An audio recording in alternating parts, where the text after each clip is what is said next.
Hi, നമ്മളിന്ന് നോക്കാൻ പോകുന്നത് അല്ലെങ്കിൽ നമ്മളിന്ന് സംസാരിക്കാൻ പോകുന്നത് ലോജിസ്റ്റിക്സ് ആൻഡ് സപ്ലൈ ചെയിനെ പറ്റിയാണ്. എന്താണ് ഈ ലോജിസ്റ്റിക്സ് അല്ലെങ്കിൽ എന്താണ് ഈ സപ്ലൈ ചെയിൻ? പലർക്കും ഉള്ള സംശയമാണ്. നമ്മളൊരു കാര്യം ഓർക്കണം, നമുക്ക് വേണ്ട സാധനങ്ങൾ നമ്മുടെ വീട്ടിലെത്തുന്നു, നമുക്ക് ആവശ്യമുള്ള കൺസ്യൂമർ ഗുഡ്സ് സൂപ്പർ മാർക്കറ്റുകളിലെത്തുന്നു, ഇൻഡസ്ട്രീസിന് ആവശ്യമുള്ള റോ മെറ്റീരിയൽസ് അവരുടെ കാര്യങ്ങളിലെത്തുന്നു. ഇതെല്ലാം ചെയ്യുന്നത് ഒരേ ഒരു എൻറ്റിറ്റിയാണ്, അതാണ് ലോജിസ്റ്റിക്സ്. ലോജിസ്റ്റിക്സിന് വൈഡ് ആപ്ലിക്കേഷൻസ് ഉണ്ട്. ബേസിക്കലി ഗുഡ്സ് പോയിൻ്റ് എയിൽ നിന്ന് പോയിൻ്റ് ബി വരെ കൊണ്ടെത്തിക്കുക എന്നുള്ളതല്ല ലോജിസ്റ്റിക്സ്. അതിൽ വേറെ കുറേ കാര്യങ്ങളുണ്ട്. വെയർ ഹൗസിംഗ് ഉണ്ട്, പ്രൊക്യൂർമെൻ്റ് ഉണ്ട്, ഇൻവെൻട്രി മാനേജ്മെൻറ്റ് ഉണ്ട്, ഓപ്പറേഷൻസ് ഉണ്ട്, ട്രാൻസ്പോർട്ടേഷൻ ആൻഡ് ഡിസ്ട്രിബ്യൂഷൻ ഉണ്ട്. ഇതെല്ലാം അടങ്ങുന്നൊരു വലിയ മഹാസാഗരമാണ് ഈ സപ്ലൈ ചെയിൻ എന്ന് പറയുന്നത്. സോ സപ്ലൈ ചെയിനിലേക്ക് വരുമ്പോൾ നമുക്ക് ഈ ലോജിസ്റ്റിക്സും ട്രാൻസ്പോർട്ടേഷനും ഒക്കെ ചെറിയ ചെറിയ കണ്ണികളായി മാറുന്നുള്ളൂ. സപ്ലൈ ചെയിനാണ് ഏറ്റവും വലിയ ഒരു പ്രോസസ്സ് എന്ന് പറയുന്നത്. സപ്ലൈ ചെയിൻ ഞാൻ പറഞ്ഞല്ലോ, സപ്ലൈ ചെയിൻ ഒരു വലിയ പ്രോസസ്സാണ്. അതിൽ ചെറിയ ഭാഗങ്ങളാണ് ഈ ട്രാൻസ്പോർട്ടേഷൻ, ലോജിസ്റ്റിക്സ്, വെയർ ഹൗസ് എന്നൊക്കെ പറയുന്നത്. മെയിനായിട്ട് ഈ സപ്ലൈ ചെയിൻ എന്ന് പറയുമ്പോൾ മാർക്കറ്റിൽ മെറ്റീരിയൽ എത്തിക്കാൻ വേണ്ടി നമ്മൾ കമ്പനീസ് യൂസ് ചെയ്യുന്ന ഒരു പ്രോസസ്സ്, അല്ലെങ്കിൽ അവർ ഫോളോ ചെയ്യുന്ന ഒരു സൈക്ലിക് പ്രോസസ്സാണ് ഈ സപ്ലൈ ചെയിൻ എന്ന് പറയുന്നത്. എന്ന് പറയുമ്പോൾ റോ മെറ്റീരിയൽസിൻ്റെ പ്രൊക്യൂർമെൻറ്റ് തൊട്ട് ഫിനിഷ് ഗുഡ്സിൻ്റെ മാനുഫാക്ചറിങ്, അതിൻ്റെ ലാസ്റ്റ് മൈൽ ഡെലിവറി വരെയുള്ള എല്ലാ കാര്യങ്ങളും അടങ്ങുന്ന ഒരു വലിയ പ്രോസസ്സിനെയാണ് നമ്മൾ സപ്ലൈ ചെയിൻ എന്ന് വിളിക്കുന്നത്. ഇതിന് ലോട്ട് ഓഫ് സ്കോപ്പ് ഉണ്ട്. മിക്ക കമ്പനികളിലും സപ്ലൈ ചെയിൻ ഉണ്ട്. സപ്ലൈ ചെയിൻ ഇല്ലാത്ത കമ്പനികൾ വളരെ കുറവാണ്, അല്ലെങ്കിൽ ലോജിസ്റ്റിക്സ് ഇല്ലാത്ത കമ്പനികൾ വളരെ കുറവാണ്. നമ്മുടെ നാട്ടിൽ തന്നെ, ഇപ്പം കേരളം ആയിക്കോട്ടെ, ഇന്ത്യ ആയിക്കോട്ടെ, UAE ആയിക്കോട്ടെ, ഏതൊരു നാട്ടിൽ ചെന്നാലും അവിടെ മെറ്റീരിയൽസ് ഉണ്ട്. മെറ്റീരിയൽസ് മൂവ് ചെയ്യണം point A to point B. അവിടെ കസ്റ്റംസും എക്സൈസും GST ഉണ്ട്, ഡോക്യുമെൻറ്റേഷൻ വർക്ക് വരുന്നുണ്ട്, പിന്നെ ഡെലിവറി ഉണ്ട്, പിന്നെ അതിൻ്റെ സ്റ്റോറേജും കാര്യങ്ങളുണ്ട്. ഏത് രാജ്യത്ത് പോയാലും നമുക്ക് ഈ സപ്ലൈ ചെയിൻ എന്ന് പറയുന്ന പ്രോസസ്സ് നമുക്കവിടെ വിറ്റ്നസ് ചെയ്യാൻ പറ്റും. സോ ബേസിക്കലി സപ്ലൈ ചെയിൻ ഇല്ലാത്ത ഒരു കമ്പനി പോലും എന്ത് ചെയ്യുന്നില്ല, എക്സിസ്റ്റ് ചെയ്യുന്നില്ല. പിന്നെ ഇവിടെ നമുക്ക് വേറൊരു കാര്യം എന്താണെന്ന് വെച്ച് കഴിഞ്ഞാൽ, നമ്മൾ ഈ സപ്ലൈ ചെയിൻ അല്ലെങ്കിൽ ലോജിസ്റ്റിക്സ് ഫീൽഡിലുള്ളവരെല്ലാവരും ശരിക്കും പറഞ്ഞാൽ പ്രൊഫഷണൽസാണ്. ലോജിസ്റ്റിക്സ് എന്ന് പറയുന്ന ടോപ്പിക്കിലേക്ക് നമുക്ക് പോകാം. ലോജിസ്റ്റിക്സ് എന്ന് പറയുമ്പോൾ it's a process of planning, implementing and controlling the effective and efficient forward and reverse flow of goods and services from point of origin to the point of consumption as per customer requirement. ഇതാണ് ലോജിസ്റ്റിക്സിൻ്റെ definition എന്ന് പറയുന്നത്. കസ്റ്റമേഴ്സിന് ആവശ്യമുള്ള സാധനം point എയിൽ നിന്ന് point B വരെ എത്തിക്കുന്ന പ്രോസസ്സിനെയാണ് ലോജിസ്റ്റിക്സ് എന്ന് പറയുന്നത്. അവിടെ പ്ലാനിങ് വരുന്നുണ്ട്, അതിൻ്റെ എക്സിക്യൂഷൻ വരുന്നുണ്ട്, അതിൻ്റെ കൺട്രോളിങ് വരുന്നുണ്ട്, പിന്നെ ഗുഡ്സിൻ്റെ മൂവ്മെൻറ്റ്, ഇതിൻ്റെ സ്റ്റോറേജ്, ഇതെല്ലാം മോണിറ്റർ ചെയ്ത് അല്ലെങ്കിൽ സൂപ്പർവൈസ് ചെയ്ത് കൊണ്ടുവരുന്ന പ്രോസസ്സിനെയാണ് നമ്മൾ ലോജിസ്റ്റിക്സ് എന്ന് വിളിക്കുന്നത്. സോ ലോജിസ്റ്റിക്സിൻ്റെ സഹായത്തോടെയാണ് കടകളിലെ മെറ്റീരിയൽസ് എത്തുന്നത്. മാനുഫാക്ചറേഴ്സ് ഹോൾസെയിലായിട്ട് അല്ലെങ്കിൽ ബൾക്കായിട്ട് ഗുഡ്സ് ഹോൾസെല്ലേഴ്സിന് കൊടുക്കുന്നു, ഹോൾസെല്ലേഴ്സ് ബൾക്കായിട്ട് റീറ്റെയിലേഴ്സിന് കൊടുക്കുന്നു, റീറ്റെയിലേഴ്സ് ലൂസായിട്ട് കൺസ്യൂമേഴ്സിന് ഗുഡ്സ് കൊടുക്കുന്നു. ഇതെല്ലാം യൂസിങ് ലോജിസ്റ്റിക്സ് ആണ്. ചിലർ അതിനെ ഡിസ്ട്രിബ്യൂഷൻ എന്ന് വിളിക്കും, പക്ഷേ ഡിസ്ട്രിബ്യൂഷൻ എന്ന് പറഞ്ഞാലും അത് ലോജിസ്റ്റിക്സ് തന്നെ ആവുന്നുള്ളൂ. ആ സെയിം പ്രോസസ്സ് തന്നെയാണത്. സോ ഇതിന് പല നാടുകൾ പല പേരിലാണ് ഇതിനെ വിളിക്കുന്നത്, പക്ഷേ basically everything comes under logistics. പിന്നെയെന്ന് പറയുമ്പോഴത്തേക്ക് ഇ കൊമേഴ്സ് എന്ന് പറയുന്ന ഒരു ഏരിയ ക്ലിക്ക് ആവാൻ തന്നെ കാരണം നമ്മുടെ ഈ ലോജിസ്റ്റിക്സ് ആണ്. കാരണം ഗുഡ്സിൻ്റെ മൂവ്മെൻറ്റ്, ഗുഡ്സിൻ്റെ സ്റ്റോറേജ്, പിന്നെ റൈറ്റ് ടൈമിലുള്ള ഡെലിവറി, കസ്റ്റമേഴ്സിൻ്റെ ഡിമാൻഡ്സ് മീറ്റ് ചെയ്യുക, അതിനുവേണ്ടി ഓപ്പറേറ്റ് ചെയ്യുന്ന ഒരു പ്രോസസ്സാണ് ലോജിസ്റ്റിക്സ്. മിക്ക കമ്പനികളും logistics with stringent rules and regulations ആണ് അവർ എക്സിക്യൂട്ട് ചെയ്യുന്നത്. സ്ട്രിഞ്ചൻറ്റ് റൂൾസ് എന്ന് പറയുമ്പോഴത്തേക്കൊന്നുമില്ല, ജസ്റ്റ് ദ ബേസിക് 7 R's. ലോജിസ്റ്റിക്സിൻ്റെ 7 കൽപ്പനകൾ അല്ലെങ്കിൽ 7 R's of logistics. Delivering the right product to the right customer, the right place, the right time, the right quantity, quality at the right price. So ഇത്രയും കാര്യങ്ങൾ പാലിച്ചുകൊണ്ട് goods കിട്ടേണ്ട കസ്റ്റമേഴ്സിൻ്റെ കയ്യിൽ correct സമയത്തിന് എത്തിക്കുക അറ്റ് ലോവർ കോസ്റ്റ് എന്ന് പറഞ്ഞാൽ ചുരുങ്ങിയ കോസ്റ്റ് ഓഫ് ഓപ്പറേഷനിലൂടെ ഗുഡ്സ് എത്തിക്കുന്ന ഒരു പ്രോസസ്സിനെയാണ് നമ്മൾ എന്തെന്ന് വിളിക്കുന്നത്, ലോജിസ്റ്റിക്സ് എന്ന് വിളിക്കുന്നത്. അതിപ്പം ഓട്ടോമോട്ടീവ് ഇൻഡസ്ട്രി ലോജിസ്റ്റിക്സ് യൂസ് ചെയ്യുന്നത്, ഇവൻ ടൊയോട്ട, ഹോണ്ട, ഇവരൊക്കെ റോ മെറ്റീരിയൽസ് വരുത്തുന്നതും ഫിനിഷ് ഗുഡ്സ് ആക്കി ഡീലേഴ്സിൽ എത്തിക്കുന്നതും എല്ലാം ലോജിസ്റ്റിക്സിലൂടെയാണ്. പിന്നെയെന്ന് പറയുമ്പോഴത്തേക്ക് ഫാർമസ്യൂട്ടിക്കൽ ഇൻഡസ്ട്രി, അവർ മരുന്നുണ്ടാക്കുന്നു, അത് ലാസ്റ്റ് മൈലിൽ റീറ്റെയിലേഴ്സിൽ എത്തിക്കുന്നു, ഇതും ലോജിസ്റ്റിക്സിലൂടെയാണ്. ഫ്രോസൺ ഫുഡ് ഇൻഡസ്ട്രി അല്ലെങ്കിൽ കോൾഡ് ചെയിൻ ഇൻഡസ്ട്രി, അവിടെയൊക്കെ ലോജിസ്റ്റിക്സ് അതിൻ്റേതായ രീതിയിൽ അല്ലെങ്കിൽ അതിൻ്റെ ഇമ്പോർട്ടൻസ് പാലിച്ചുകൊണ്ട് അല്ലെങ്കിൽ റെഗുലേഷൻസ് പാലിച്ചുകൊണ്ട് അവർ പ്രോപ്പറായിട്ട് എക്സിക്യൂട്ട് ചെയ്യുന്നത് കൊണ്ടാണ് ആ ഒരു ഫീൽഡ് തന്നെ നിലനിന്ന് പോകുന്നത്, കോൾഡ് ചെയിൻ ലോജിസ്റ്റിക്സ്. പിന്നെ ഇപ്പോഴത്തെ കാലത്തൊക്കെ ആണെങ്കിൽ ലോജിസ്റ്റിക്സ് നമ്മൾ കൂടുതലും ഈ ആർട്ടിഫിഷ്യൽ ഇൻ്റലിജൻസ്, ഡ്രോൺ ടെക്നോളജിയൊക്കെ ആയിട്ട് കണക്ട് ചെയ്തിട്ടാണ് ഓപ്പറേറ്റ് ചെയ്യുന്നത്. ആർട്ടിഫിഷ്യൽ ഇൻ്റലിജൻസ് എന്ന് പറയുമ്പോഴത്തേക്ക് അറിയാം, കസ്റ്റമേഴ്സിൻ്റെ ഡിമാൻഡ് ഓട്ടോമാറ്റിക്കലി ആൽഗോരിതം വെച്ച് മനസ്സിലാക്കിയിട്ട് പ്രൊഡക്ഷൻകാർക്ക് ഒരു എണ്ണം കൊടുക്കും, അത് വെച്ചുണ്ടാക്കും. അതിനനുസരിച്ച് ഓരോ ലൊക്കേഷനിലേക്കും എന്ത് ചെയ്യും, എണ്ണം അനുസരിച്ച് മൂവ് ചെയ്യും. സോ ആൽഗോരിതംസും അങ്ങനെയുള്ള മാത്തമാറ്റിക്കൽ ഇക്വേഷൻസ്, പ്രോഗ്രാമിങ്, കോഡിംഗ് ഒക്കെ വെച്ച് നമുക്ക് എന്ത് ചെയ്യാൻ പറ്റും, കറക്റ്റ് കസ്റ്റമറിന് ഡിമാൻഡ് എത്ര ഉണ്ടെന്ന് വരെ നമുക്ക് കറക്റ്റായിട്ട് കാൽക്കുലേറ്റ് ചെയ്യാൻ പറ്റും. അതിനുവേണ്ടി പ്രൊഡക്ഷൻകാരെ അസിസ്റ്റ് ചെയ്യാൻ പറ്റും. സോ ഇങ്ങനെയുള്ള കാര്യങ്ങളെല്ലാം വരുന്നത് ഈ ലോജിസ്റ്റിക്സിനകത്താണ്. Even using drones for delivering a product, അതും ലോജിസ്റ്റിക്സിലാണ് വരുന്നത്. പിന്നുള്ളതെന്ന് പറയുമ്പോഴത്തേക്കും ഈ ലോജിസ്റ്റിക്സ് എന്ന് പറയുന്നത് വലിയൊരു ഫീൽഡാണ് ശരിക്കും പറഞ്ഞു കഴിഞ്ഞാൽ. അതിൽ ഇപ്പോൾ സ്റ്റുഡൻസിന് ഇഷ്ടമുള്ള ഏരിയ അവർക്ക് സെലക്ട് ചെയ്യാം. മേ ബി ചിലർക്ക് പ്രൊക്യൂർമെൻ്റ് ആയിരിക്കും ഇഷ്ടം, അവർക്ക് പർച്ചേസിങ് ഓഫ് മെറ്റീരിയൽസ് ആയിരിക്കും താല്പര്യം, അവർക്ക് മെറ്റീരിയൽ നോളജ് ഉള്ളവരായിരിക്കും, അല്ലെങ്കിൽ ആ ഒരു ഡൊമൈനെ ഇഷ്ടമെങ്കിൽ അവർക്കത് ഫോക്കസ് ചെയ്യാം. ഡോക്യുമെൻറ്റേഷൻ എന്ന് പറഞ്ഞ സെക്ഷനുണ്ട്, EXIM documentation, local transport documentation, പിന്നെ കസ്റ്റംസ് ഫയലിങ്, ഇങ്ങനെയുള്ള കാര്യങ്ങളൊക്കെ ഡോക്യുമെൻറ്റേഷൻ ഫോക്കസ് ചെയ്യുന്നവർക്ക് ആ ഒരു സെക്ഷൻ നോക്കാം. ഡോക്യുമെൻറ്റേഷനൊക്കെ ഒരു 80% ഡസ്റ്റ് ലെവൽ ജോബാണ്, 20% ഉള്ളു ഫീൽഡ് ഡ്യൂട്ടി വരുന്നത്. പിന്നെയെന്ന് പറഞ്ഞു കഴിഞ്ഞാൽ ട്രാൻസ്പോർട്ടേഷൻ ആൻഡ് ഫ്ലീറ്റ് മാനേജ്മെൻറ്റ്, ട്രാൻസ്പോർട്ടേഷൻ്റെ അറേഞ്ച്മെൻറ്റും ഡ്രൈവേഴ്സിനെ മാനേജ് ചെയ്യുക, വെഹിക്കിൾ മെയിൻ്റെനൻസ്, റൂട്ടിങ്, ഇതെല്ലാം വരുന്നതാണ് ഈ ഒരു ട്രാൻസ്പോർട്ടേഷൻ ആൻഡ് ഫ്ലീറ്റ് മാനേജ്മെൻറ്റ് എന്ന് പറയുന്ന സെക്ഷൻ. സോ മിക്ക സ്റ്റുഡൻസിനും ഇപ്പം എൻട്രി ലെവലിൽ കയറാൻ പറ്റിയ ഒരു സെക്ഷനാണ് ഈ ട്രാൻസ്പോർട്ടേഷൻ ഫ്ലീറ്റ് മാനേജ്മെൻറ്റ്. പിന്നെ lastly warehousing and inventory management, raw മെറ്റീരിയൽസിൻ്റെ സ്റ്റോക്ക്, ഫിനിഷ്ഡ് ഗുഡ്സിൻ്റെ സ്റ്റോക്ക്, പിന്നെ അതിൻ്റെ മൂവ്മെൻറ്റ്, അതിൻ്റെ കൺട്രോൾ, ഇതെല്ലാം വരുന്നതാണ് ഇൻവെൻട്രി മാനേജ്മെൻറ്റ് സിസ്റ്റം. സോ ഇങ്ങനെ ഡിഫറെൻറ്റ് വിങ്സ് ഉണ്ട് ഇതിൻ്റെ അകത്ത് ലോജിസ്റ്റിക്സ് ആൻഡ് സപ്ലൈ ചെയിനിൽ. നമുക്ക് ഇഷ്ടമുള്ള വിങ്സ് നമുക്ക് എന്ത് ചെയ്യാം, സെലക്ട് ചെയ്യാം. സോ ഇനി നമുക്ക് നോക്കാനുള്ളത് ഇതിൽ കരിയർ ഓപ്പർച്യൂണിറ്റീസാണ്. ഞാൻ പറഞ്ഞല്ലോ, മിക്ക കമ്പനികളിലും ഒരു ലോജിസ്റ്റിക്സ് എക്സിക്യൂട്ടീവ് അല്ലെങ്കിൽ ഒരു ലോജിസ്റ്റിക്സ് കോർഡിനേറ്ററിൻ്റെ ആവശ്യമുണ്ട്.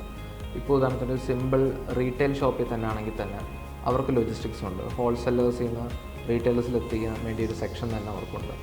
അല്ലെങ്കിൽ പിന്നെ ഹോൾസെല്ലേഴ്സിന് അവരുടെ സെക്ഷനിലുണ്ട് വരുന്നുണ്ട്. സോ ഏതൊരു കമ്പനി നോക്കിയാലും ഇപ്പം മെറ്റീരിയൽ മൂവ്മെൻറ്റുമായിട്ട് ബന്ധമുള്ള ഏത് കമ്പനി പോയാലും നമുക്കൊരു ലോജിസ്റ്റിക്സ് എക്സിക്യൂട്ടീവ് അല്ലെങ്കിൽ ലോജിസ്റ്റിഷ്യൻ്റെ ആവശ്യം അവിടെ വരുന്നുണ്ട്. സോ ഇതിൽ കുറേ ഓപ്പർച്യൂണിറ്റീസ് ഉണ്ട്. മെയിനായിട്ട് എൻട്രി ലെവലൊക്കെ ആണെങ്കിൽ നമുക്ക് ഇൻറ്റേൺസ് തൊട്ട് തുടങ്ങും.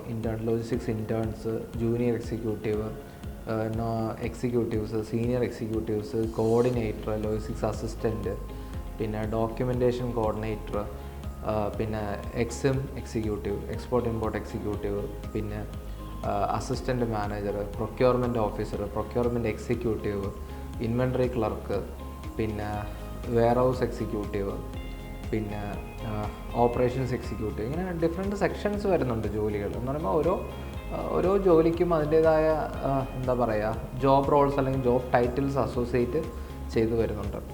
പിന്നെ ഇതിൻ്റെ ജോലി സാധ്യതകൾ എന്ന് പറയുമ്പോഴത്തേക്ക് ഞാൻ പറഞ്ഞല്ലോ, നമ്മുടെ നാട്ടിലാണെങ്കിലും ശരി, പുറത്ത് നാടുകളിലാണെങ്കിലും ശരി, എല്ലായിടത്തും ജോബ് ഓപ്പർച്യൂണിറ്റീസ് ധാരാളം വരുന്നുണ്ട് ലോജിസ്റ്റിക്സിന്. ഇപ്പോൾ ലോജിസ്റ്റിക്സ് ശരിക്കും പറഞ്ഞാൽ ഒരു ബൂമിങ് ആയിട്ടുള്ള ഒരു ഇൻഡസ്ട്രി ആയി മാറുവാണ് ശരിക്കും പറഞ്ഞു കഴിഞ്ഞാൽ. പിന്നെ ആണിനും പെണ്ണിനും തുല്യ പ്രാധാന്യമുള്ള അല്ലെങ്കിൽ തുല്യമായ പ്രസക്തിയുള്ള ഒരു ഫീൽഡാണ്. നമ്മൾ ഈക്വൽ ജെൻഡർ ഈക്വൽ ഓപ്പർച്യൂണിറ്റിയാണ് നമ്മുടെ ഈ ലോജിസ്റ്റിക്സ് ഫീൽഡിലുള്ളത്.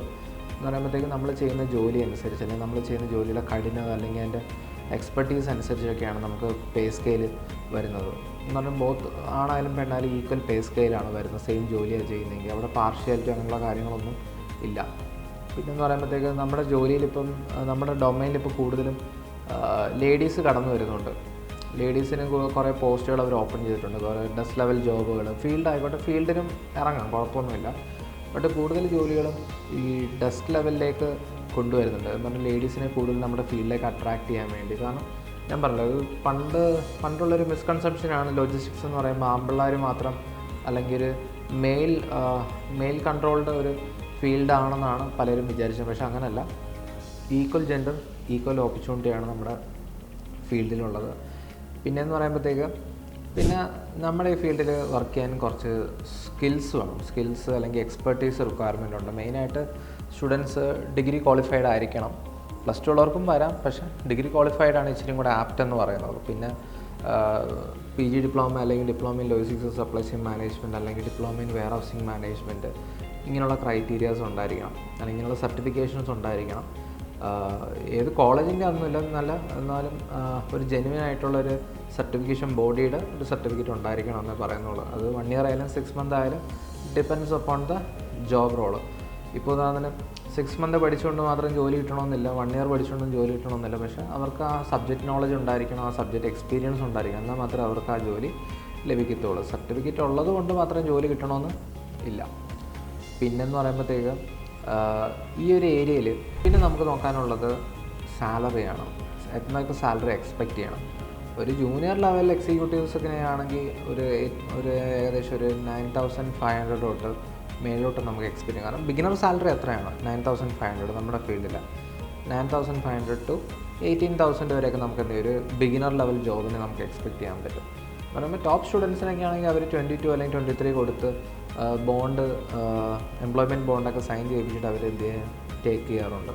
So it depends. ഓരോ ഇൻഡസ്ട്രി മാറുന്നതനുസരിച്ച് സാലറി റേഞ്ച് മാറും. ബിഗിനർ ലെവലൊക്കെയാണ്, ഇപ്പോൾ ഫ്രഷേഴ്സിനൊക്കെ ആണെങ്കിൽ നോർമലി 9,500 സ്റ്റാർട്ട് ചെയ്യും. പക്ഷേ നമ്മുടെ നാട്ടിലൊക്കെ ആണെങ്കിൽ സപ്ലൈ ചെയിൻ മാനേജേഴ്സ് അല്ലെങ്കിൽ ലോജിസ്റ്റിക്സ് മാനേജേഴ്സൊക്കെ പെർ മന്ത് സാലറി എന്ന് പറയുന്നത് ഏകദേശം 1,25,000 അത്രയൊക്കെ പോകുന്നുണ്ട്. അതിൽ കൂടുതലും വാങ്ങുന്നവരുണ്ട്. സോ ബേസിക്കലി നമുക്ക് എത്ര വേണമെങ്കിലും നമുക്ക് ടാർഗറ്റ് എത്തിപ്പിടിക്കാം, എത്ര സാലറി വേണമെങ്കിൽ നമുക്ക് എത്തിപ്പിടിക്കാം, given we have the skills and the right certifications for the job. അതാണ് അവിടെ ശ്രദ്ധിക്കേണ്ടത്. സോ സാലറി ഒരു പ്രശ്നമല്ല. ഹാർഡ് വർക്കേഴ്സ് ആണെങ്കിൽ നമുക്ക് സാലറി കിട്ടും. ഇനി നമുക്ക് നോക്കാനുള്ളത് എബ്രോഡ് വേക്കൻസിയെ പറ്റിയാണ്. എബ്രോഡ് വേക്കൻസി എന്ന് പറയുമ്പോഴത്തേക്ക് ഓക്കെ, നോർമലി നമ്മുടെ നാട്ടിൽ നിന്നൊക്കെ ഒരു എന്താ പറയുക, ഒരു ഡിപ്ലോമ ലോജിസ്റ്റിക്സ് അല്ലെങ്കിൽ PG ഡിപ്ലോമ ഒക്കെ എടുത്തിട്ട് പോകുന്ന പിള്ളേർ നോർമലി 1 or 2 ഇയേഴ്സ് നാട്ടിൽ നിന്ന് എക്സ്പീരിയൻസ് എടുക്കും. അതിനുശേഷം UAE അല്ലെങ്കിൽ മിഡിൽ ഈസ്റ്റ് കൺട്രീസ് ട്രൈ ചെയ്യും. അവിടെയൊക്കെ ലോട്ട് ഓഫ് വേക്കൻസീസ് വരുന്നുണ്ട്. ഈവൻ മിഡിൽ ഈസ്റ്റ് എന്നൊക്കെ പറഞ്ഞു കഴിഞ്ഞാൽ ഒരു ഷിപ്പിംഗ് ഹബ്ബാണ്. ചൈന, മിഡിൽ ഈസ്റ്റ് ഇങ്ങനെയുള്ള സ്ഥലങ്ങളൊക്കെ നമ്മുടെ ഇന്ത്യയുടെ അടുത്ത് കിടക്കുന്ന നിയറസ്റ്റ് ഷിപ്പിംഗ് ഹബ്ബുകളാണ്. സ്റ്റുഡൻസിന്, യങ് സ്റ്റുഡൻസ് അല്ലെങ്കിൽ എന്താ പറയുക ഫ്രഷേഴ്സിന് പെട്ടെന്നൊരു എൻട്രി ചെയ്യാൻ പറ്റിയ മാർക്കറ്റുകളാണ് ഈ ചൈന, മിഡിൽ ഈസ്റ്റ് എന്നൊക്കെ പറയുന്നത്.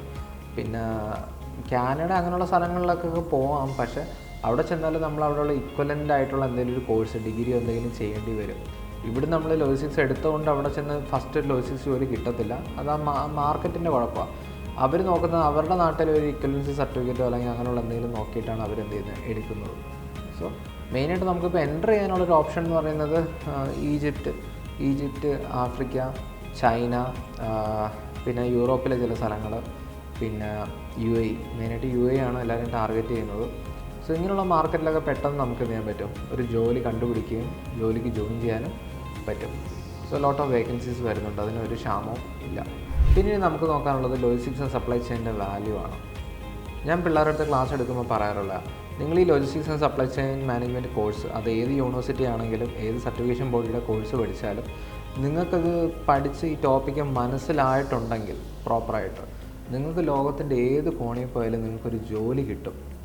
ഞാൻ എത്ര സാലറി എന്ന് ഞാൻ പിള്ളേരോട് പറയത്തില്ല, കാരണം അത് അവരുടെ ഓരോരുത്തരുടെ സ്കില്ലനുസരിച്ച് സാലറി പേ സ്കെയിൽ വീഴുന്നത്. പിന്നെ എന്ന് പറയുമ്പോൾ ഞാൻ പറഞ്ഞല്ലോ, ജോലിയാണ് ഇപ്പോഴത്തെ കാലത്ത് എല്ലാവർക്കും വേണ്ടത്, യങ് സ്റ്റുഡൻസിന് വേണ്ടത്, അല്ലെങ്കിൽ ഇപ്പോൾ പറയുന്ന ഫ്രഷേഴ്സിന് വേണ്ടത്. സോ ഈ കോഴ്സ് പഠിക്കുന്നതുകൊണ്ട് ഒരിക്കലും എന്ത് ചെയ്യുന്നില്ല, ജോലി ഇല്ലാണ്ട് വീട്ടിലിരിക്കുന്ന ഒരു അവസ്ഥ ഉണ്ടാവത്തില്ല. ഞാൻ പിള്ളേരുടെ അടുത്ത് പറയാറുള്ളത്, ഞാൻ ഒരു ഗ്യാരണ്ടി പറയാറുള്ളതെന്ന് വെച്ചാൽ ഈ കോഴ്സ് നിങ്ങൾ പഠിക്കുകയും ഇതിൻ്റെ സർട്ടിഫിക്കേഷൻ എടുക്കുകയും ചെയ്ത് കഴിഞ്ഞ് കഴിഞ്ഞാൽ നിങ്ങൾക്ക് കറക്റ്റായിട്ട് ലോജിസ്റ്റിക്സ് സപ്ലൈ ചെയിൻ മാനേജ്മെൻറ്റ് എന്താണെന്നും അതിൽ എന്തൊക്കെ ഉണ്ടെന്നും എന്തൊക്കെ കാര്യങ്ങളാണ് ഓരോ സെക്ഷനിൽ ചെയ്യേണ്ടതെന്നും അറിഞ്ഞു കഴിഞ്ഞ് കഴിഞ്ഞാൽ നിങ്ങൾക്ക് ഉറപ്പായിട്ടും എന്ത് ചെയ്യും, ഈ ഒരു ഫീൽഡിൽ അല്ലെങ്കിൽ ഈ ഒരു മേഖലയിൽ തിളങ്ങാൻ പറ്റും, അല്ലെങ്കിൽ അനുയോജ്യമായൊരു ജോലിക്ക് കയറാൻ പറ്റും. ഇനി നമ്മൾ നോക്കാൻ പോകുന്നത് കോഴ്സ് സിലബസിനെ പറ്റിയാണ്. നമ്മുടെ ഈ കോഴ്സ് അല്ലെങ്കിൽ logistics and supply chain management 2 പാക്കേജിലായിട്ട് അവർ ഓഫർ ചെയ്യുന്നത്. ഒന്ന് 6 മന്ത് കോഴ്സും പിന്നെ ഒന്ന് 1 ഇയർ കോഴ്സും. 6 മന്ത് കോഴ്സിൽ നോർമലി 6 ടെക്സ്റ്റ് വരുന്നുണ്ട്. അതിൽ 6 ടെക്സ്റ്റ് ഏതൊക്കെയെന്ന് വെച്ച് കഴിഞ്ഞാൽ fundamentals of logistics, warehousing and inventory management, transportation and shipping management, procurement and air cargo management, international marketing and administration. ഇതാണ് ഈ 6 ടെക്സ്റ്റ് ഫോർ 6 മന്ത് പ്രോഗ്രാം. പിന്നെ ഇനി നമ്മൾ 1 ഇയറിലേക്ക് വരുമ്പോൾ ഈ പറഞ്ഞ 6 ടെക്സ്റ്റിൻ്റെ കൂടെ വേറൊരു എക്സ്ട്രാ 6 ടെക്സ്റ്റും കൂടെ വരും.